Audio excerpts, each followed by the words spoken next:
Coming up on Bulldog News Now, after the latest shooting on the campus of SC State, safety is on the mind of many students and others. BNN breaks down the changes being made since the tragic incident.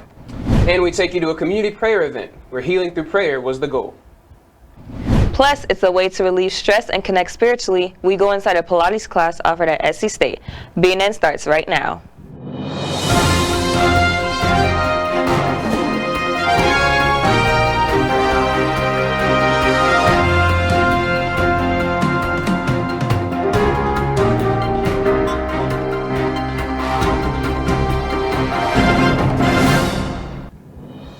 Hi, I'm Dallas Barnes. You're watching Bulldog News Now.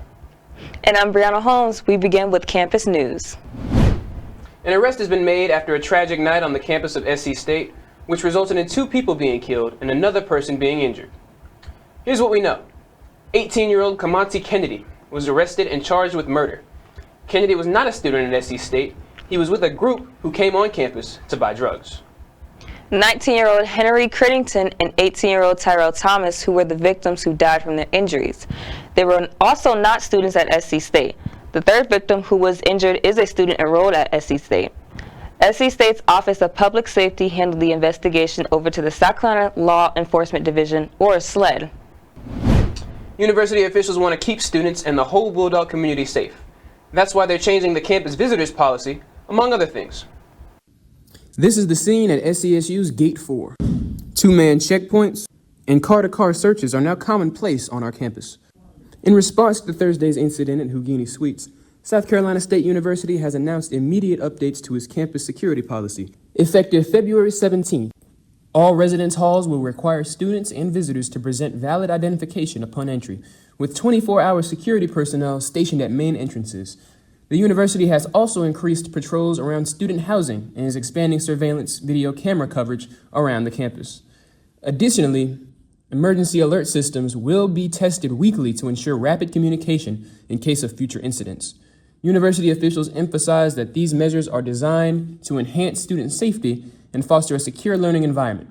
Students and staff are encouraged to report any suspicious activity and participate in upcoming safety workshops. For more information on the updated safety protocols, visit the university's official website.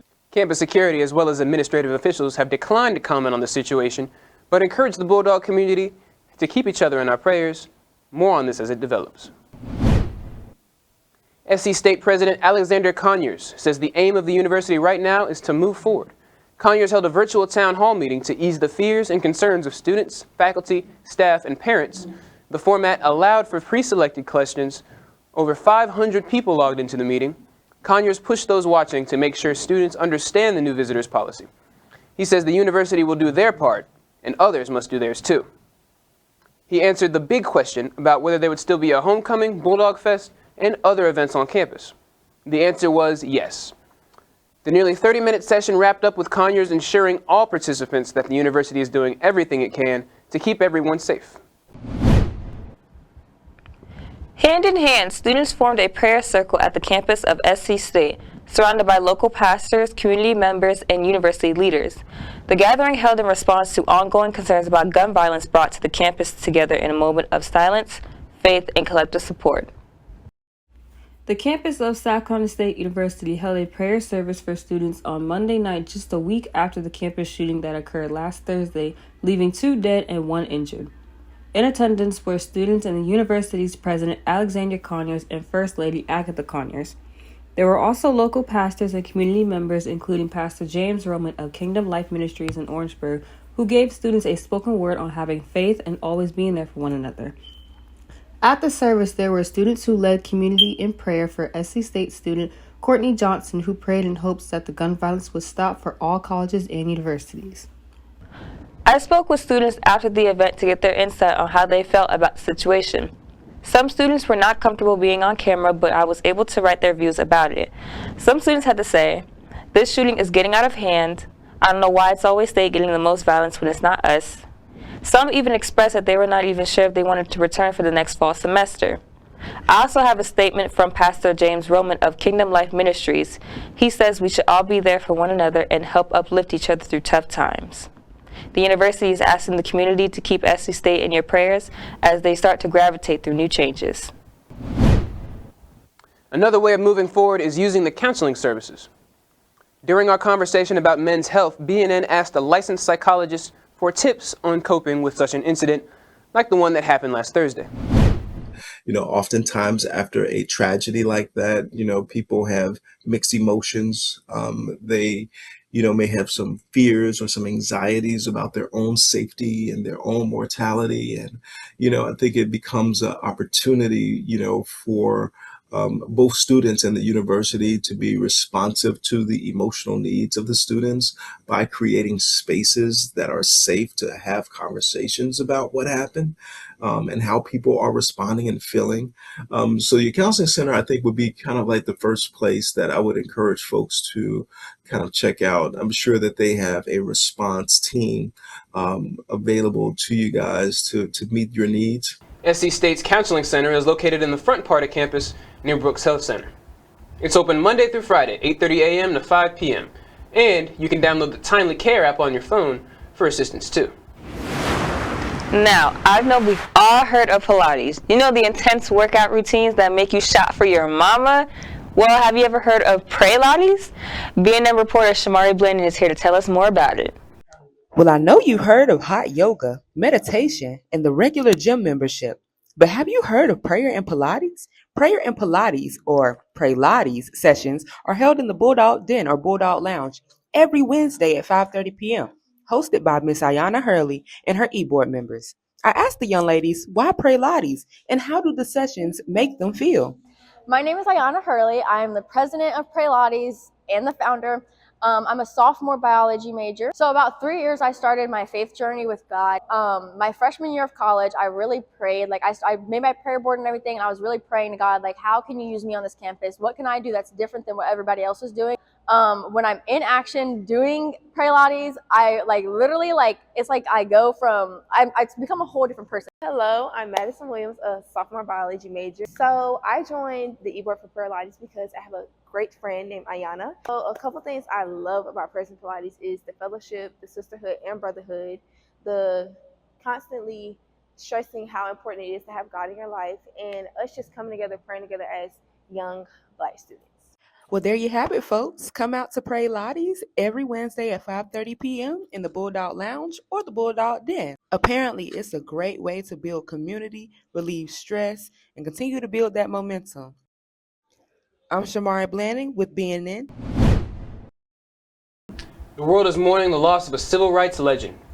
The Reverend Jesse Jackson Sr. passed away earlier this week. And as you can imagine, this news has sent shockwaves throughout America and the world. BNN's Dominic Reeves takes a look back at his life.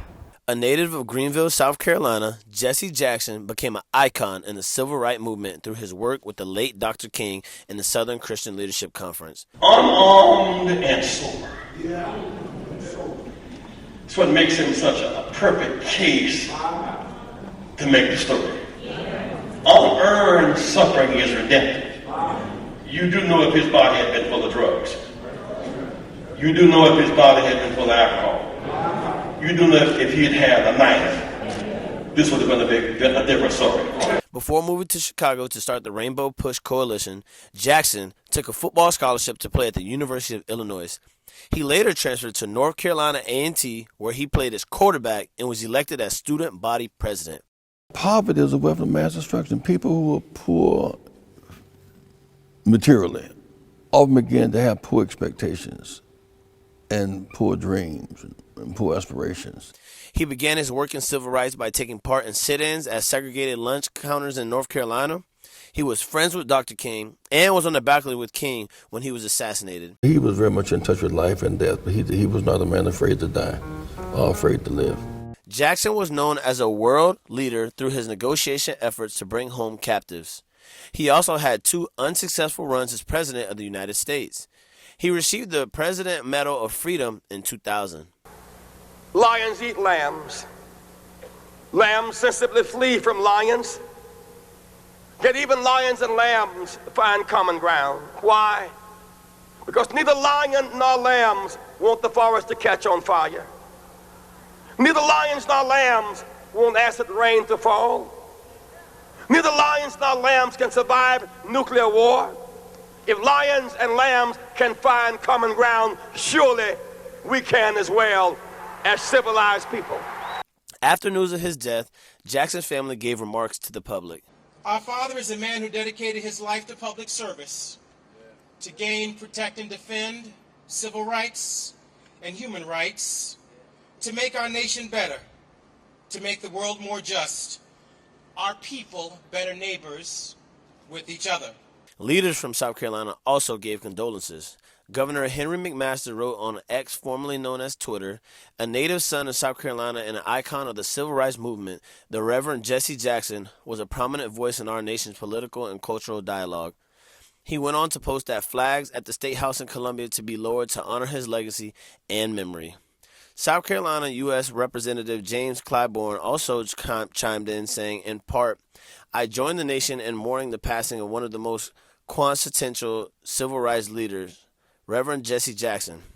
My prayers are with the Jackson family and loved ones. The impact of his enduring legacy will resonate for years to come. May he take his rightful place among those who have shaped this nation's course and pushed us to more perfect union. Jackson was 84 and a member of Omega Psi Phi Fraternity Incorporated. Reporting for Bulldog News Now, I'm Dominic Reeves. The Bulldog Community Health and Wellness Hub is making care more accessible right here on campus. BNN's Sean Travis Holden was on campus visiting the Bulldog Community Health and Wellness Hub, where he learned about the services offered and support provided to the community. College isn't easy, and for many students, basic needs don't pause just because you're enrolled in at school. I stopped by the Bulldog Community Health and Wellness Hub to see how it's supporting students beyond the classroom. So my role here is the community health worker here at the Hub. I provide resources to the community, resources such as we assist with SNAP benefits, we partner with Food Share. Yeah, I am the program manager of the Bulldog Community Health and Wellness Hub. I will come in usually around 10 a.m. And from there I'll check emails, things like that, the boring stuff. And then from there I usually go check on our community health worker, our student workers when they're here, assign tasks, things like that. And then I'll come back to my office and get started for the rest of the things we have for today. So I currently serve as a Health and Wellness Hub ambassador for the Community Health Workers crew. Second year being open. Our first year being open to the students. Not every student has the support system they need. Some face food insecurity, mental health challenges, financial stress, or lack access to basic health services. Our resource center, our social workers, we also have a health and wellness vending machine that has a lot of different health products like COVID tests, feminine hygiene products, deodorant, things like that. Mobile kiosks where if you need to be seen or checked out and you cannot get to Brooks or your personal doctor, you can come in and virtually get seen. We partner with USC for dementia. So if they have a family member that's suffering with dementia, they can get information on that. At the Bulldog Community Health and Wellness Hub, serving others is at the heart of everything they do by helping Bulldogs grow stronger and stronger every day. In our kiosks, we offer job instructions as well. We are able to help you find resources to get you different jobs after you graduate. Just being able to service kids, being able to service community members, being able to assist with the on-med kiosks and making sure families get seen who's not insured. Bulldog Community Health and Wellness Hub offers real support for your physical and mental health. A space for Bulldogs to thrive on campus. You can follow them on Instagram at SCSU_the Hub for additional information. Turning the page to other news, across the pond, a member of the royal family was arrested this week in England.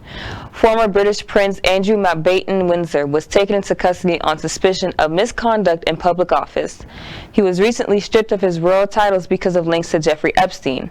Mountbatten-Windsor has consistently denied any wrongdoing with Epstein. This is the first time in history a member of the royal family was arrested. Communications, mass communications, and media majors from across the state gathered at SC State for an HBCU media conference. This was a time for students to learn how to be successful in their field. There were talks on public relations, media branding, digital writing, and how to market yourself for your next opportunity. Among the presenters was former BNNSCSTATE anchor reporter Kira McGowan. I came out today to my university to talk to students about college and what they can do in college to make themselves better candidates in the real world. We talked about resumes and making sure you have the correct buzzwords and correct skills, transferable skills, and ways to get involved in campus and how that shapes you to be the best candidate for future jobs. The conference was sponsored by SC State's Communications Program and the BET Institute. Now here's what's trending. It seems like we have an answer to the long-standing question. Are boneless wings really wings? For now, the answer is yes.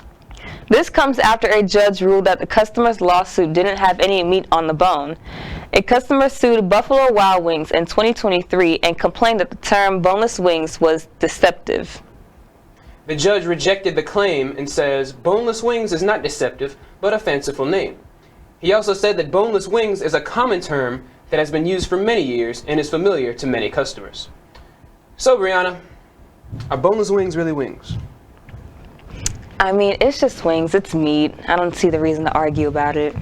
Me personally, I wouldn't call boneless wings wings, but they're more like chicken nuggets to me, but if that's what the judge says. Well, that's all we have for you today. I'm Dallas Barnes. And I'm Brianna Holmes. Have a good day. We'll see you here next time.